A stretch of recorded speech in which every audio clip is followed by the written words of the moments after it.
அப்படி கூட இருக்கிறவங்க இல்லையா, புத்தகத்தை கையில் பிடித்துக் கொள்ளுங்கள். அது மிகப்பெரிய உதவியாக இருக்கும். மிகப்பெரிய உதவி. உங்களை பலவிதமான எண்ணங்களில் இருந்து தடுத்து ஒரு நிலைப்படுத்தக்கூடிய அந்த தியானம் சாத்தியமாகும் இடம் புத்தகம். வேதாத்ரி மகரிஷி சொல்வார், சமையல் செய்கின்ற பொழுது உப்பள்ளி போடுகிறாயா, உப்பை போடுகின்ற பொழுது உன் மனநிலை எதுவாக இருக்கிறதோ அந்த வினாடியினுடைய புள்ளிக்கு பெயர் தான் தியானம். அவங்க சிந்தனையில இருக்கிறவங்க தான் திரௌபதி. அவங்க ஏன் சிரிக்கிறீங்கிறது உங்க பிரச்சனை. நான் சொல்லுகின்ற திரௌபதி கதாநாயகி, திரௌபதி அம்மன் அவளை சொல்றேன். அப்படி உட்கார்ந்துருக்கா, டென்ட் போர் பாசறையில் உட்கார்ந்திருக்கிறார். கண்ணெல்லாம் சிவந்திருக்கிறது, தலைவிரி கோலமாக இருக்கிறது, நெற்றியில் திலகமில்லை. அப்படி உட்கார்ந்திருக்கா. உள்ள நுழையிறான் அர்ஜுனன். என்னமோ பண்றாரு. அவரை பார்த்து கேட்குறீங்க, இவ்வளவு வயசாச்ச எப்படி நடந்துக்கிறீங்க? அந்த வயதானவருடைய கொட்டேஷன் பாருங்க. இந்த வயதில் எப்படி நடந்து கொள்வது என்று எனக்கு தெரியவில்லை.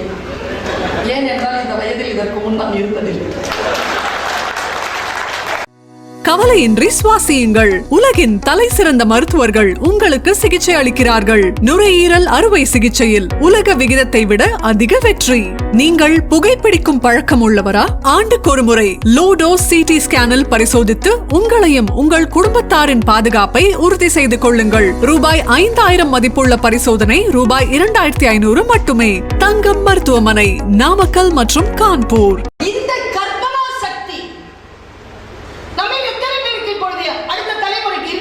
நினைக்கிறீர்களா? சில நேரங்களில் சில மனிதர்கள் என்கின்ற ஒரு புத்தகத்தை பாடம் நடத்திவிட்டு எஸ்ஆர்எம் திரைப்பட கல்லூரி குழந்தைகளுக்கு படம் போட்டு காட்டினாங்க. 26 குழந்தைகள், 12 பேர் வெளில போயிட்டாங்க. 12 பேர் வெளில போயிட்டாங்க. திருப்பி திங்கட்கிழமை கேட்டேன், சரி சனிக்கிழமை படம் போட்டுருந்தோம். இலக்கியமும் படமும் பாடம் அவர்களுக்கு. பீம்சிங் எடுத்துருப்பார் அந்த படத்தை. ஒரு பையன் கிட்ட கேட்டேன், பேர் ஸ்ரீதர். ஸ்ரீதர், என் படம் பார்க்கல. இதை நீ பார்த்துட்டியா? இல்லை மேடம், பார்க்கல மேடம். பின்ன ஏன் எழுந்திரிச்சு போயிட்டேன்? அவ என் கங்கா இல்லை மேடம். ஹே சவாஷ்டா, நீ பாஸ் ஆயிட்டடா, நீ நல்லா வரவேடா போடான்ட்ட. ஃபுல் மார்க் போட்டாங்க. பீம்சிங்குக்கான கங்கா தான் அதுவே தவிர சில நேரங்களில் சில மனிதர்களை படிக்கின்ற பொழுது அந்த கங்காவாக இருக்கக்கூடியவள் உங்களுடைய கங்கா இல்லை, என் கங்கா வேறு என்று நினைக்கக்கூடியவன் படைப்பாளர். அந்த கற்பனா சக்தி இந்த குழந்தைகளுக்கு வாய்ச்சிருக்கிறதா? எப்ப பார்த்தாலும் இந்த கொள்ளிக்கட்டையை நோண்டிட்டு இருந்தீங்கன்னா எப்படி வரும் படைப்பாக்கும்? இது நமக்கு நாமே வச்சுக்கிறது தீ. செத்த 4வது பேர் வந்து வைக்கவே வேணாம். இது நமக்கு நாமே வச்சுக்கிறோம். தனி மனிதனிடம் இருந்து இது பிடிங்கினால் அவன் தனி மனித ஒழுக்கம் நன்றாக இருக்கும். குடும்பத்தில் இருந்து பிடிங்கினால் குடும்பம் ஒழுங்காக. அவ்வளவு பாழ்பட்டு நானும் யோசிச்சு பார்த்திருக்கேன். கல்யாணம் பண்ணணும் முடிவு பண்ணிட்டீங்களா, 2 பேரும் ஒரு வேலை செய்யுங்க. எந்த டெஸ்ட்டுக்கு போக வேண்டாம். எந்த நிச்சயதார்த்தத்துக்கு அப்புறமா எதுவுமே நீங்க 2 பேருமே வந்து ஒண்ணுக்கு ஒண்ணு சரியா இருக்கிறீங்கன்னா எந்த விசாரணையும் வேண்டாம். இந்த பொண்ணுடைய மொபைல் ஒரு நாள் அவங்ககிட்ட இருக்கட்டும், அந்த பையனுடைய மொபைல் ஒரு நாள் இருக்கட்டும். முடிஞ்சு போச்சு. எல்லாத்தையும் இதுக்குள்ளதான். நான் யோசிக்கிறேன், சொற்கள் கற்பனை இவ்வளவு உன்னதமான விஷயம் வாசிப்பு பழக்கம் இல்லாமல் போயிடுச்சு. எனக்கு சரவணன் மேல வந்துட்டு எல்லாருக்கும் புக்கு கொடுத்தாங்க பாத்தீங்களா? கவனிச்சிங்களா? நீங்க மேடையில போர்வையை போத்திட்டு புக்கு கொடுத்தாங்க. அடுத்த முறையில இந்த துண்டு போடாது. எனக்கு என்ன பிரச்சனைனா அந்த துண்டை என்ன பண்றதுன்றதாங்க பிரச்சனையே. ஒரு டவல் போட்டா கூட மூஞ்சி துடைக்கலாம். இந்த ஜிகிஜிகான இருக்கிற இந்த துணியை பிளவுஸ் கூட தைக்க முடியாது. அது எதுக்கு கொடுக்குறீங்க? பாவாடை கூட தைக்க மாட்டேங்குது. அதுல தைச்சா போட்டுக்க மாட்டேங்குது, உருத்துதுன்னு. எதுக்கு அதை கொடுக்குறீங்க?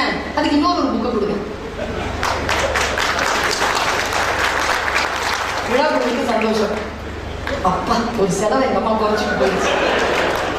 பல நேரங்கள்ல ரொட்டேஷன்ல வந்துட்டு இருக்கு. ஜாகிரதை. என்ன பண்றதுக்காக?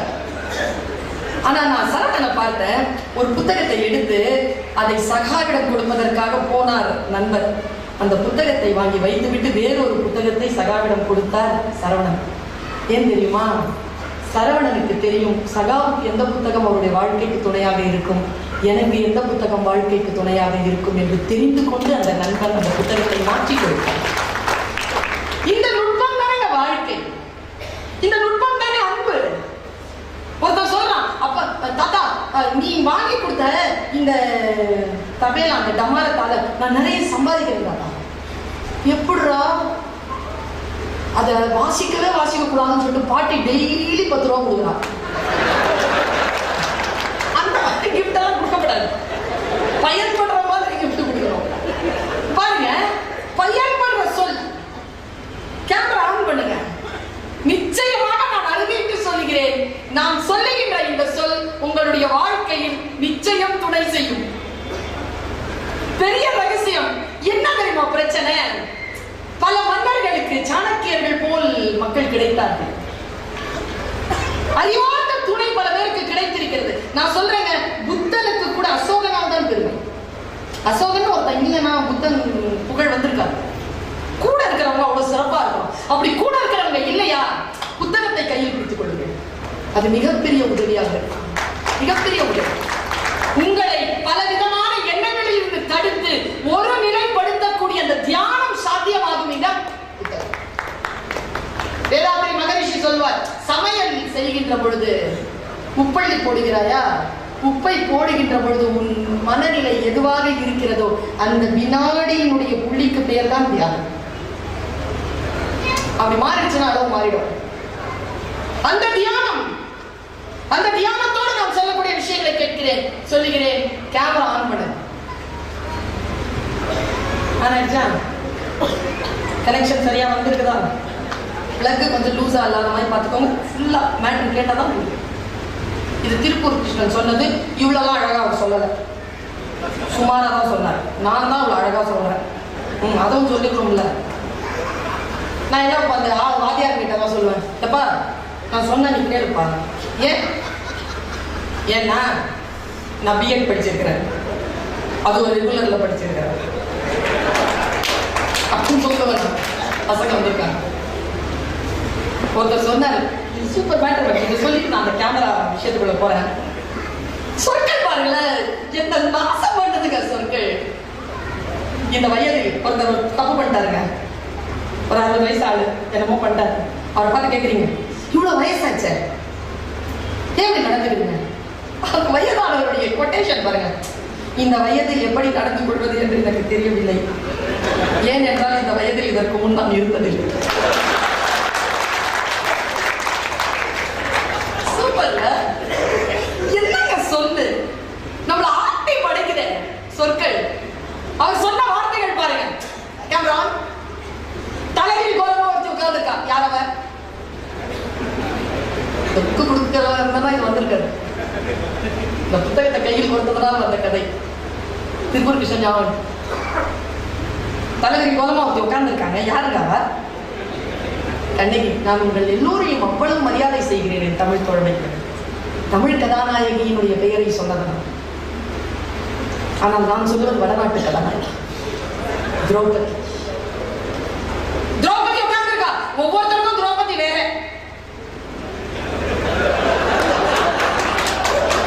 அவங்க சிந்தனையில இருக்கிறவங்க தான் திரௌபதி. அவங்க ஏன் சிரிக்கிறீங்கிறது உங்க பிரச்சனை. நான் சொல்லுகின்ற திரௌபதி கதாநாயகி. திரௌபதி அம்மன்ல அவளை சொல்றேன். அப்படி உட்கார்ந்துருக்கா. டென்ட் போர் பாசறையில் உட்கார்ந்திருக்கிறார். கண்ணெல்லாம் சிவந்திருக்கிறது, தலைவிரி கோலமாக இருக்கிறது, நெற்றியில் திலகமில்லை. அப்படி உட்கார்ந்திருக்கா. உள்ள நுழையிறான் அர்ஜுனன். திரௌபதி, உன்னை சந்திக்க வேண்டும். நலமாக இருக்கிறீர்களா? நீ நலமாக இருக்கிறாயா திரௌபதி? இல்லை. ஏன் திரௌபதி அப்படி சொல்கிறாய்? கர்ணனை கொன்றாயா? நாளை கொள்கிறேன் திரௌபதி. அப்படி இருக்கும்போது அவர் அழகா சொன்னாருங்க திருப்பூர் கிருஷ்ணன். தர்மபுத்திரன் நட்டாராம் நடுவுல. இந்த பெரியவங்க பேசுறத நம்ம ரசிக்க விட்டுட்டோம். ஐயா, சென்னையில குருவி வர்றது இல்லையா வீட்டுக்கு? முதியவர்களும் முற்றங்களும் இல்லாத வீடுகளுக்கு எப்படி குருவிகள் வரும்? எப்படி வரும்? ஒரு முதியவரை இடத்தில் பேசிக்கொண்டே போகிறார். அது சொல்ற, தர்மபுத்திரன் உள்ள வந்துட்டான். வந்த உடனே அர்ஜுனன் தர்மன் அப்படியே பார்த்து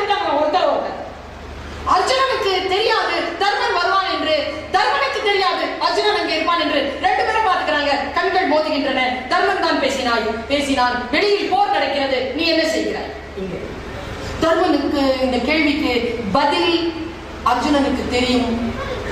அவனும் திரும்ப கேட்பதற்கு ரொம்ப நாழிகை ஆகாது. அதே கேள்வி அவனுக்குள்ளும் இருக்கிறது. போர் நடக்கும் போது நீ என்ன அதை கேட்க முடியாது. அண்ணன்ல பெரியவங்களுக்கு இருக்கிற அப்பா அந்த அதிகாரம் இருக்கே, வயசானாலே போதுமே அந்த அதிகாரம் வந்துருது. நல்லா சொன்னார்ல சகா அந்த மக்கள் கவிஞருடைய பாட்டு. குட்டியாடு தப்பி வந்தா குள்ளநரிக்கு சொந்தம், குள்ளநரி மாட்டிக்கிட்டா குறவனுக்கு சொந்தம், தட்டுக்கெட்ட மனிதர் கண்ணில் பட்டதெல்லாம் சொந்தம், சட்டப்படி பார்க்க போனா 8 அடி தான் சொந்தம். இது கேட்கும் போது விஸ்வநாதன் சொன்னாராம், யார்ப்பா அந்த பையன் கூட்டம் வந்து மக்கள் கவிஞர் போய் நின்று இருக்காரு. என்னப்பா எல்லாரும் 6 அடி, உனக்கு 8 அடி போட்டுருங்க. எல்லாரும் 5 அடி, அவங்களுக்கு 6 அடி போதும், நான் 6 அடி, எனக்கு 8 அடி வேணும். பாருங்களேன், 2 பேருக்கு நடுவில் அந்த கோபம் இருக்கிறது. அவன் சரி அண்ணா நான் வருகிறேன் சொல்லிட்டு வெளியே வருகிறான் அர்ஜுனன். அப்பொழுது தர்மபுத்திரன் கோபத்தில் கேட்டான், நில், கர்ணனை கொன்றாயா? அதைத்தான் திரௌபதி கேட்டாள். நாளை கொள்கிறேன் என்று சொன்னேன். நாளை கொள்கிறாயா? நாளை எவ்வளவு நாள் ஆயிடுச்சு சொல்லிட்டு கோபத்தில் ஒரு வார்த்தை சொன்னான். உன் கையில் இருப்பது வில்லா இல்ல புல்லா அப்படின்னு கேட்டான். என்ன பிரச்சனைனா இவங்க 3 பேரும் இத சொன்ன உடனே சைலண்ட் ஆயிட்டாங்க. ஒரு பெரிய தப்பு நடந்து போச்சு அங்க. ஏன்னா 2 பேரும் வில்வித்தை பயிற்சியை நிறைவு செய்த பொழுது துரோணாச்சாரியாருடைய தலை மீது ஆணையாக தன் காண்டிபத்தை வைத்து, இந்த காண்டிபத்தை யாரேனும் குறை சொன்னால் அடுத்த வினாடி அவர்களை கொலை செய்வேன் என்று சத்தியம் பண்ணியிருக்கிறாரு நம்ம தலைவர். கவலையின்றி சுவாசியுங்கள். உலகின் தலை சிறந்த மருத்துவர்கள் உங்களுக்கு சிகிச்சை அளிக்கிறார்கள். நுரையீரல் அறுவை சிகிச்சையில் உலக விகிதத்தை விட அதிக வெற்றி. நீங்கள் புகைப்பிடிக்கும் பழக்கம் உள்ளவரா? ஆண்டுக்கொரு முறை லோ டோஸ் சிடி ஸ்கேனில் பரிசோதித்து உங்களையும் உங்கள் குடும்பத்தாரின் பாதுகாப்பை உறுதி செய்து கொள்ளுங்கள். ரூபாய் 5000 மதிப்புள்ள பரிசோதனை ரூபாய் 2500 மட்டுமே. தங்கம் மருத்துவமனை, நாமக்கல் மற்றும் கான்பூர்.